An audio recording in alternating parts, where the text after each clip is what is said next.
property surgery. If you've got any questions on buying or selling or renting any of the logistics of it, you can call 08085 92 95 00 and speak to our property guru, Brian Gilmore. We'll also be chatting about just how often you should change your pillowcases. Right, chances are not regularly enough, according to our Queen of Clean, Aggie McKenzie. That's all coming up tomorrow. Enjoy the weather today. I'm going to hand you over to Lunchtime Live with Varry and Graham. Thanks, Connie. It's 12 midday. Our main stories this lunchtime. Scotland heats up as record temperatures are forecast and an amber warning is issued. In England, a national emergency has been declared with an unprecedented red warning for extreme heat. And the 5 remaining candidates in the Conservative leadership contest will be whittled down to 4 this evening.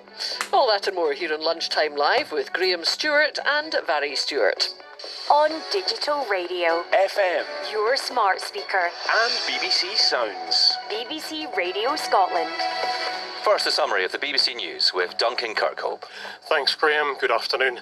The third televised debate between the Conservative leadership candidates has been cancelled after Liz Truss and Rishi Sunak said they were unlikely to take part. The programme had been due to be broadcast live on Sky News tomorrow, but there's concern within the Conservative Party about the clashes between the candidates in the first 2 debates. One of the 5 remaining contenders will be eliminated tonight when MPs hold another vote.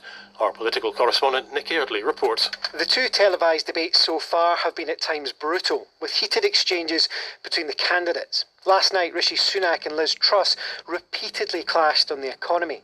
Some Tory MPs have been worried about the tone of the encounters and the damage to the Conservative Party. It's understood Liz Truss wanted to concentrate on hustings for MPs taking place in Parliament this week. A source in Mr Sunak's campaign said he would do more debates, but only if he made it to the final 2.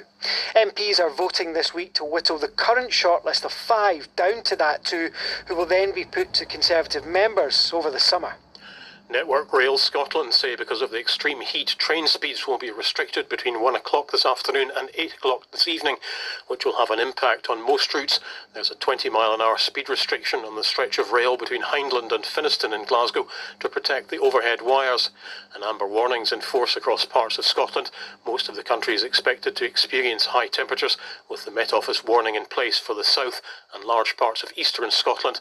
The amber heat warning will last until midnight tomorrow. Meanwhile, the authorities in western France say the region is experiencing an apocalypse of heat. 1,700 firefighters are involved in fighting wildfires along the Atlantic coast. In Spain, about 20 fires are burning out of control. A 3-vehicle crash involving a stationary speed camera van left 3 people in hospital. It and a grey Skoda Karoq were parked at the site of the A90 Aberdeen bypass between Dice and Black Dog when they were hit by a grey Saab 95 yesterday afternoon. The Saab's driver and the drivers of the other 2 vehicles, who were both standing outside their vehicles, were all taken to Aberdeen Royal Infirmary. Jennifer Lopez and Ben Affleck have tied the knot 2 decades after they first dated and 17 years after they first split up. The couple got married at the famous Little White Wedding Chapel in Las Vegas. The showbiz journalist Jean Wolfe says the new Mrs Affleck confirmed the news on her website. She says love was patient, it waited all these years, but she says they're both much more mature. Different people know each other, know themselves, know what they want out of life. And so she says this was the right time to do it. You can't look back with regrets. You have to look forward. Travel news, there's a breakdown in Edinburgh on the A720 Edinburgh City bypass. That's going west from Miller Hill Junction to Sheriff Hall roundabout. There's 1 lane blocked and queues, and the A92 Greendykes Road is partially closed around the Scott Fife roundabout in Dundee because of an accident involving 3 vehicles. This afternoon will continue dry and fine with lots of sunshine. The Northern Isles will be cloudier with the chance of light showers at times. Very warm, maximum temperatures 25 to 29 Celsius for most. BBC Radio Scotland News. And Gavin Wallace can tell us what's coming up in today's sport. Indeed I can. Quite a busy day in sport with a strong bias on the European draws coming up a little bit later on today. Rangers have been drawn against Royal Union Saint-Gilloise from Belgium in the Champions League third qualifying round, whereas Dundee United and Motherwell will find out who they face in the Europa Conference League third qualifying round a little bit later on. And we'll also be looking back, Varry, at the dramatic finish to the 150th Open Championship. Okay, so an amber warning for extreme heat is in force across parts of Scotland. Most of the country is expected to experience high temperatures, with a Met Office warning in place for the south and large parts of eastern Scotland. But let's head to the south, and our news correspondent Jamie McIver joins us now from Castle Douglas in Dumfries and Galloway. What's it like there just now, Jamie? Well, Graham, I have to say it's an absolutely glorious morning here. Now, when it comes to the temperature, just checking on the car thermometer a moment or two ago, the temperature here is 23 degrees, though it certainly can feel hotter than that if you're sitting in direct sunlight like I am at the moment.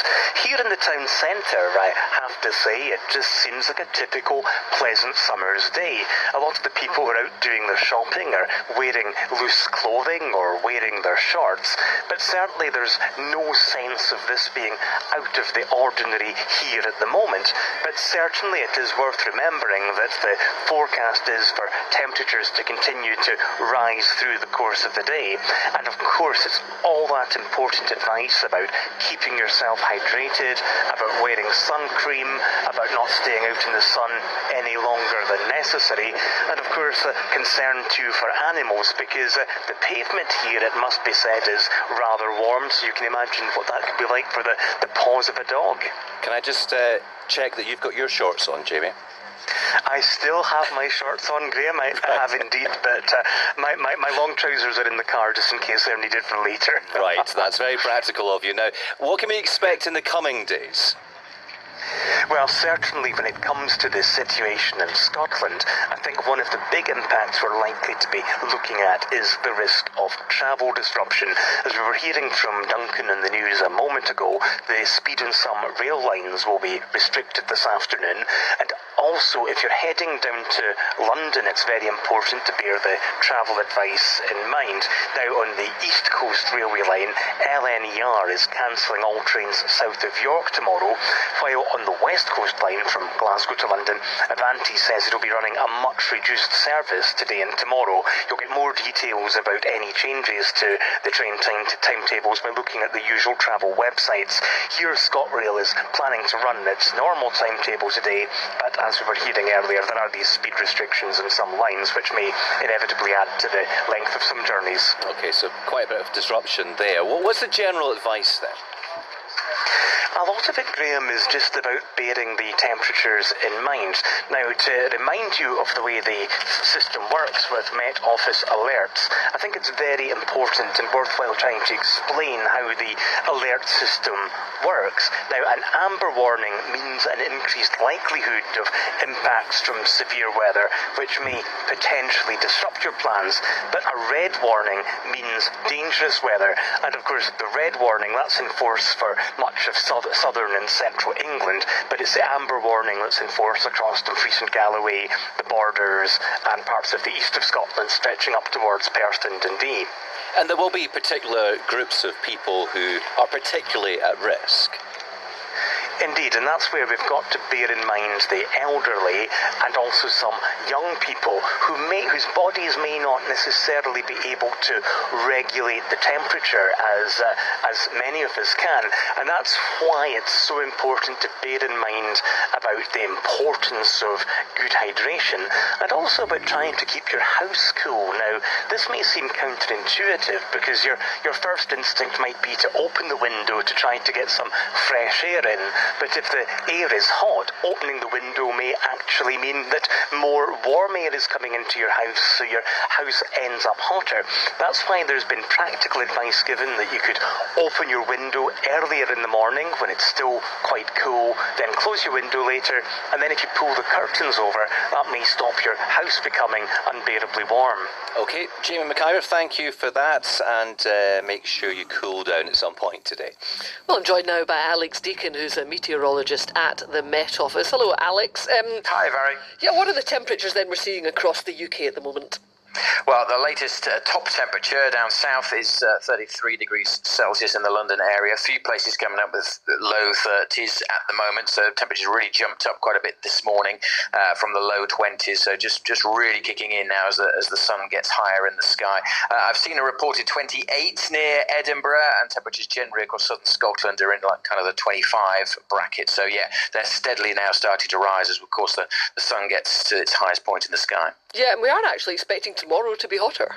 Yes, definitely across parts of Scotland. I mean, today will probably peak maybe as high as 30 Celsius across the southeast of Scotland. Today, though, across central and eastern parts of England, 37, 38 degrees Celsius. The all-time UK record is 38.7 degrees Celsius, so that is under threat.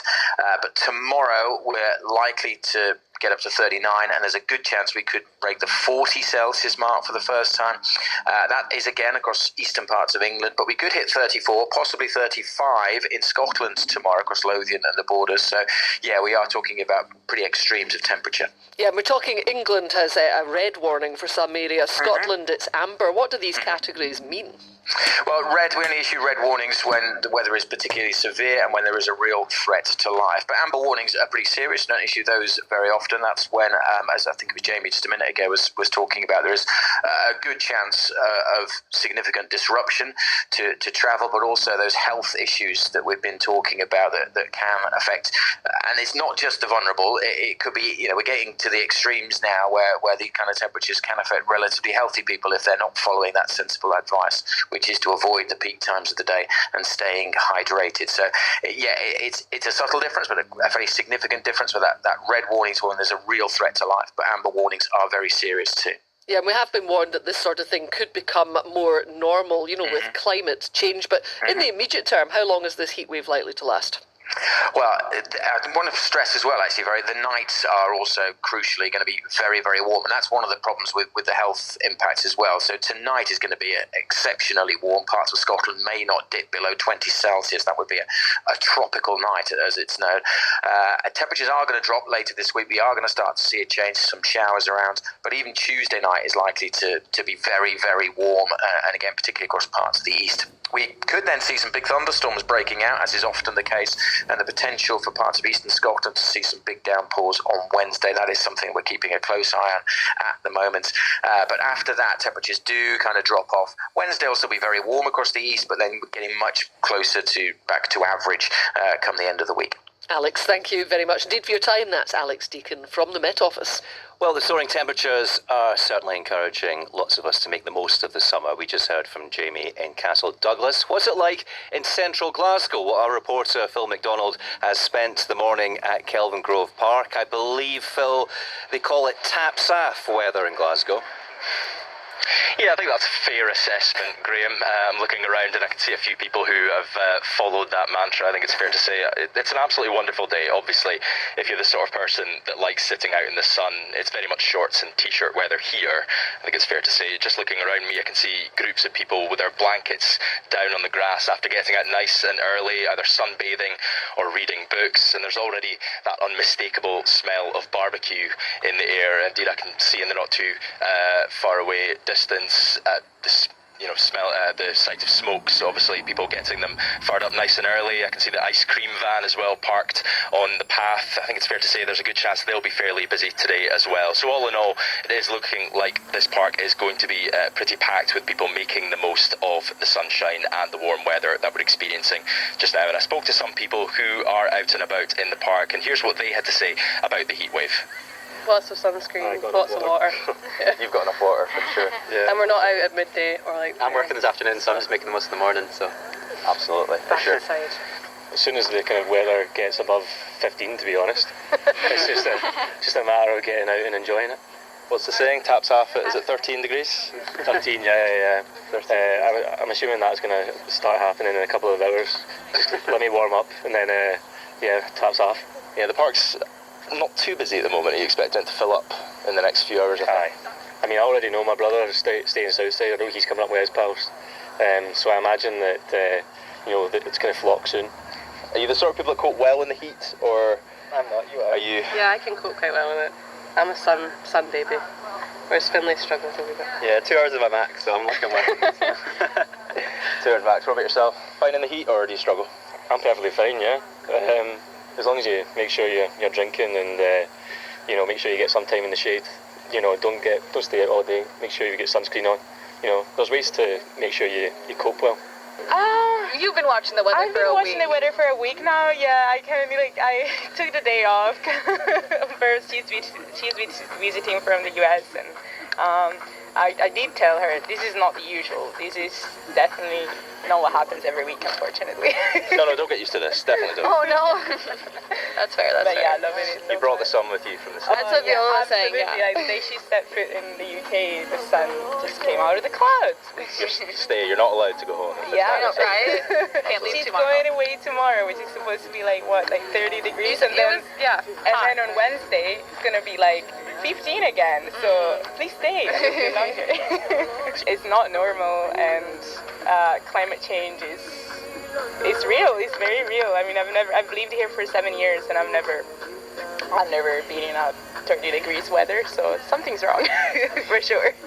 Yeah, I think a lot of too. I'm from Minnesota, in the States, so we have extreme. I think we had extremely warm winter this year, like with snow, of course, but not as bad as we usually get. So it's kind of people are like, oh, like we need to watch out a little bit more, but I feel like in the States they don't hold it as true as they do here per se.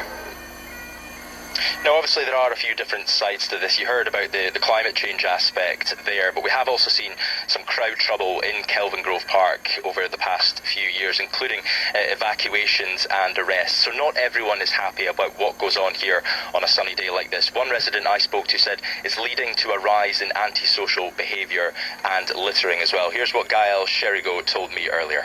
Well, it used to be disruptive, but actually the police, I have to say, have done a great job since the end of COVID. I don't know if you're aware, but we had actually quite a lot of disruption, previously with a lot of antisocial behavior, a lot of intimidation and bullying of the locals. And the police actually has stepped up not only actually their presence, but also their social media. And that has resulted of, having less of all that in the park, but still having a very nice atmosphere and with a lot of people coming and just enjoying their day, so it's been actually okay. So I guess from a resident's perspective, what are the do's and don'ts then for people who are coming and enjoying the park to make your life better? Well, do use the bin. Do not put your barbecue in the bin, because if you go around Kelvin Grove right now, you will see that actually there's quite a lot of bins who have been burned. And enjoy your day. And I know it's forbidden to drink in Kelvin Grove, but people are still doing it. And if you get tipsy, don't have actually some kind of antisocial behaviors. and just enjoy your day and let everybody else enjoy their day. So that's actually the do and do. I will say, yeah. Obviously, we have seen some disruption in the past, large crowds of people being evacuated from the park. When you're watching that, what's that like? Oh, it's scary, actually. It's annoying and scary, to be honest, both. It's scary because, actually, I have my dog with me here. My dog actually had 10 stitches on his back leg because of a broken glass in the park. We had kids actually having stitches done because people break bottles, in bushes, and the kids go in the bushes, or my dog goes in the bushes, for instance, so that's not fun. We had people being knifed here before because of antisocial behavior. So when we actually saw the police, and this huge mass gathering, that actually is quite frightening, and we avoid going in the park. I have to say it's only maybe this year, maybe that we are going back in the park because we feel actually it's safe now. And I suppose that's something that a lot of people don't think about, is pets when they're out enjoying themselves and they're leaving litter, because, as you say, you've got your dog here who's very much ready for a game of fetch by the looks of things, but it affects pets as well. Yeah, absolutely. I mean, Snoopy had 10 stitches. The whole of his back skin was actually, cut quite badly. We, as I said, also toddler. Toddler are on the floor. You let them play in the grass. There's broken bottle on the glass, so don't break your bottles. Take them out with you, okay? And so that's not enjoyable, But if everybody has a kind of civil way of enjoying their day, it's great for everybody. And I have to say, this year we had less bottle broken. Actually, it's good. I mean, it's a great park, isn't it? It should be enjoyed safely. It's lovely. Every year bring their own challenge, I think. So this year, actually, the park is a bit down, I think. You can see the grass hasn't been cut for a long time, and I think there's still a problem actually with the bins overflowing. I don't know if it's a result of COVID or maybe some, like some budget limitation from the council. Maybe do further investigation on that, because it's the first time actually since I've been here that I've seen the park quite let go like that. Other than that, it's a great park. It's a great, actually, to have that on your doorstep. It's brilliant for people and family and students and anybody who want to have a day out, for instance. And we come here sometimes at night, and it's really nice to have everybody, enjoying themselves. The park is full. There's a great vibe. There's a great atmosphere, and I quite like this feeling. Now, just on the potential for disruption, we've asked Police Scotland and Glasgow City Council for information about precautions or safety measures that will be in place. We're yet to receive a response from either party. Of course, this park and many others like it in Scotland will be the main destination for people choosing to make the most of the nice weather. But of course, this isn't just a spell of good weather. A Met Office amber alert is in place across large parts of the country. It's a heat wave. Health officials and the First Minister are asking people to stay safe by taking appropriate measures like applying sun cream regularly and staying hydrated as well. And if you stay with us on Lunchtime Live this afternoon, I'll have more after 1 o'clock about the impacts of the heatwave on health and well-being, particularly among the elderly in Scotland. OK, Phil, stay off the fortified wine, and we'll catch up with you a little bit later. Now, Duncan's back with some more of today's headlines. Thanks, Farry.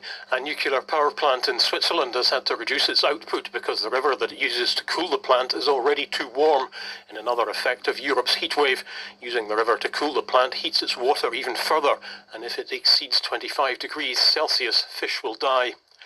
NHS Western Isles has announced that its surgical ward is closed to admissions until further notice following a COVID outbreak. Only essential visiting is being permitted at the Western Isles Hospital due to the number of cases linked to the ward. Dozens of pro-democracy youth activists in Thailand have been found with Israeli-made spyware known as Pegasus implanted on their mobile phones. The Thai government is suspected of trying to track the activists. European bison have been released into countryside near Canterbury in Kent to help restore the area to its natural state. They will fell trees by rubbing against them, creating space and light and providing deadwood to help other plants and animals. That's BBC Radio Scotland News. Now, the 5 remaining candidates in the Conservative leadership contest will